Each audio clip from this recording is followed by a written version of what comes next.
Hello, investors and traders, and welcome to the weekly market report. I'm AJ Monty, and this is a one-year daily candle chart of the Dow Jones Industrial Average ETF, ticker symbol DIA.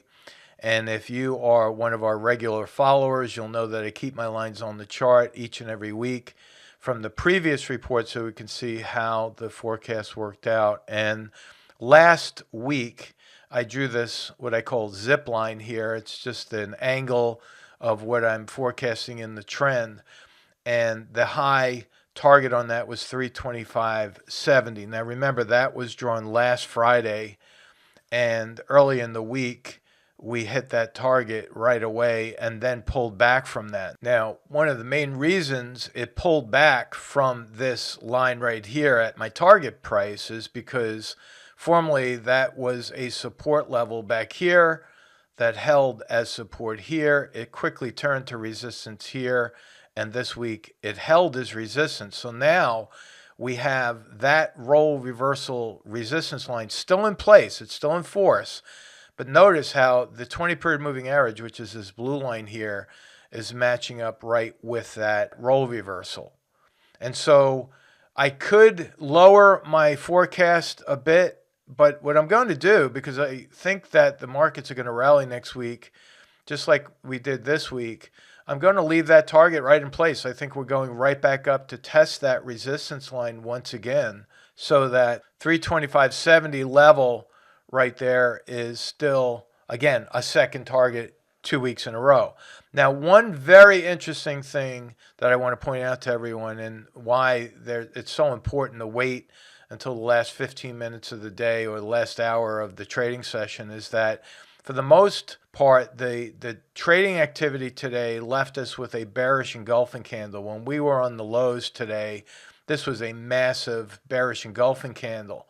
And right towards the end of the day, as you look at the minute-by-minute chart here, we rallied up with force right from these lows, right around the 2 o'clock level, 1:32 o'clock, we just rallied with force. Now, that's a combination of what I believe is short covering, a short covering rally. Those who are short are closing their positions and causing that to go up, with new buy on the bounce kind of folks, the bottom fishers. Now, again, next week, I think while we'll see a rally, I am still very much a long-term bear. I have not changed that whatsoever. And keep that in mind, because you have to really be careful in this market with any new long positions. We option traders who are set up for a bear market are doing very well. This is a great week for all of us who are trading the put spreads, especially. Was set up with what's called negative delta, so that a negative delta option position favors a downside in the market. Now, in addition to that hammer pattern, if you're following along with my trading checklist, I look at the candle, I look at the volume, and then I look at the oscillators. You can see down here that we have a positive divergence in the stochastics. We have a higher low on stochastics while the price was going to a new lower low today. And the same thing with the CCI. We see a stretch here of higher lows while the price action was going to much lower lows. So that is known as a positive divergence, again, supporting or confirming what I believe is going to be a bounce for next week. Now, I'm going to hop right to the VIX, because if you recall, I made that guarantee once again that the gaps on the VIX close 100% of the time, and I gave that guarantee. And what happened is, right after I gave the market report, we gapped down after last Friday's market report, so we had a double gap to the upside. Now, for those clients of ours who are on the weekly calls with me, I gave them a double guarantee. I said both of these gaps will fill, and I staked my reputation on that as usual. And it's almost funny because the VIX is an oscillating index. It's not a stock. So it's a high probability, 100% in my book, of those filling. Well, yesterday, that gap filled. Today, what happened? We had a lower high, lower low. So we had that little bit of a reversal after the gap filled. And then what happened is we have this downward move in the CCI down here. See, we failed to cross over that zero line. So the CCI is probably going to go a little bit lower next week as the markets go higher. But then look where we are on the calendar right here. See this?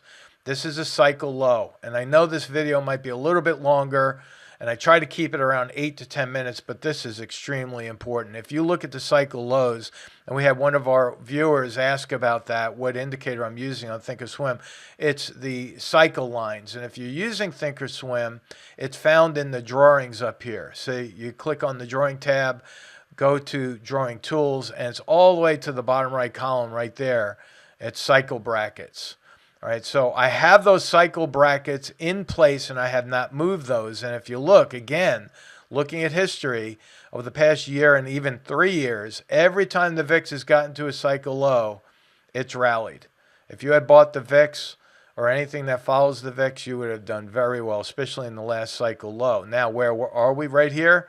Well, we are again approaching a cycle low. So next week, I think the VIX is going to drop a little bit more and then bounce. I'm just going to redraw those lines though, because I want to make them a lot clearer. So I'm going to zoom in here and tell you that we're probably going to go right back down to this level, maybe not as low as the support level, but I'm putting a forecast on the VIX down at 27.01. And then I think we're going right back up. These forecasts back here were hit, but there's one that I really want to keep on the charts, and that's my longer term forecast. I've had this in place for a while. I keep talking about it every week. That 41.88 right there has not moved since I put it in place. And I believe not only are we going to hit that, but I think we're going to blow through that. And I'm not going to give you that longer term forecast just yet until we break out of the 41.88 high right there. So that's still in place. So again, very short term. Pullback on the VIX 27.01. Remember, we have this roll reversal down here, former resistance, which was broken here, held to support here and here. I think it's going to hold for a third time before, again, that eventual bounce, and that's the VIX. So for you option traders, I just gave you a little bit of a tool that will help you manage your risk accordingly as well. So let's go right to the SPY. SPY had the rally early in the week, and it did not get all the way up to that level. This is one that I mentioned last night to our equity oracle traders that I gave them a little bit of a sneak preview because they have classes with me on Thursday, but I said I'm not moving my target. I'm going to carry that upside target into this week and next week, and that's where it's staying. So SPY, because of that beautiful hammer pattern down there, 416.51 is still in place, and again, look down below. You have that positive divergence. Lower lows on price, higher lows on the CCI. So that is as far as we're keeping that in place. The same thing for IWM, keeping that target in place. That's a lower target at 185.98. Again, look at that beautiful textbook hammer pattern. You got a mixed batch here on the oscillators, but remember, I go with the price and volume first because those trump the oscillators. They're most important. They carry more weight. Yesterday, we had an inverted hammer on lower volume that tells us the sellers are losing some of that momentum. Today on the hammer pattern, we had an increase. That's a bullish sign. So again, nothing changing there, 185.98. Now, if we look at the Qs, ticker symbol QQQ, another hammer pattern. It's following right across the board right here. Same thing. Drop in volume yesterday on the way down. Oscillator is still kind of fluctuating here, but that hammer pattern is bullish. This one, I'm going to lower the price target a bit. Why? Because the moving average is now trending and accelerating to the downside. So that moving average is going to couple up with this high here. And so I'm being conservative on that one with a higher price target on the Qs at 303.85. In a bear market, it's not uncommon to see the lower highs coming in and the bounces not following through as much as they would in a bull market. So I'm expecting just a very slight and short-lived bear market rally and then right back down again. So this becomes the new resistance level for at least next week on the Qs, and then I'll adjust next week during the report. Now, I'm going to wrap up because some people are asking me for Ethereum and Coinbase and all the others. I talked about the weekly candles on the cycle here, you can see that we're right at a cycle low. Now, for Ethereum, I'm not going bullish on you here. I'm just telling you that slightly bullish indications are popping up here because we have a drop in volume on the weekly and there's still a gap above the market. And unlike the other indices, this is showing a pivot on the CCI. And that is telling us that the momentum is starting to shift. Now, again, go back and listen to the recording and what I said on Ethereum. I said, if you are planning on buying anywhere in this area, you have to set stops. And your stop loss level is going to be right in this area, somewhere below support. If you want to go a little bit lower, you have to put stops in because this is not a market to be fooling around in. You have to be using good risk management principles to make these trades. Otherwise, you could suffer a catastrophic loss if you hold on to these losses too long. Before I wrap up, I want to mention something to you. Month after month after month, I've been telling people to keep your eyes off of Ukraine and focus very intently on what's happening in China. And many of you, or most of you, know that I'm a U.S. veteran. I spent a lot of time in the Navy on 3 different carrier groups. And in fact, the USS Nimitz is a carrier group that I was a part of back when I was active. And I was on the USS America and on the USS John F. Kennedy, CV-67. This is a fairly recent representation of where the carrier groups are positioned as of March. Now, the Navy is not obviously going to tell you where the carriers are dynamically here in a satellite image. But I want to focus your attention right here on the Harry S. Truman. They're sitting in the Mediterranean, not far from Cyprus right here.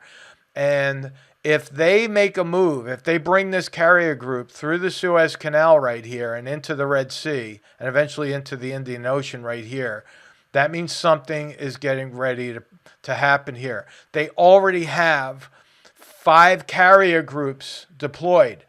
Now, March, even though this might seem like an old report, these carrier groups generally stay at sea for about 9 months.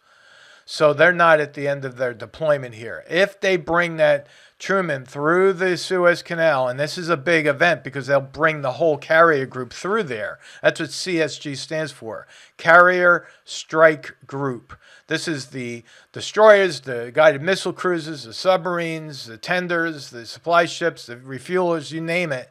They are all coming through. So they're not going to just casually, let's bring the whole carrier group through the Suez Canal. This would be a big event. And I think the markets would react to that once that is known by the general public. I'm just pointing that out to you right now as a point on your radar to keep an eye on that.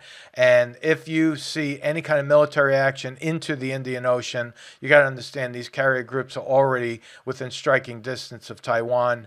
And there is also a Chinese carrier group out there with the American forces. So it's getting pretty tense there. And I don't believe that the market is going to appreciate that, and on a bullish side at least, if that news is announced that the Truman is coming through the Suez. So again, keep your stops in place. Thank you so much. I have to once again thank you. We hit another record on our weekly market report. Evidently, I found something out. There's a lot of people that are using the word excellent and helpful. I did not know that when you comment with words like that, it throws us into the menu because the algorithm recognizes our words. That's kind of scary, right? That artificial intelligence. But because of you, because of your comments, because of your sharing and your liking this video, it's getting out there. And whether you know it or not, indirectly, you're helping a lot of other people stay focused on the charts.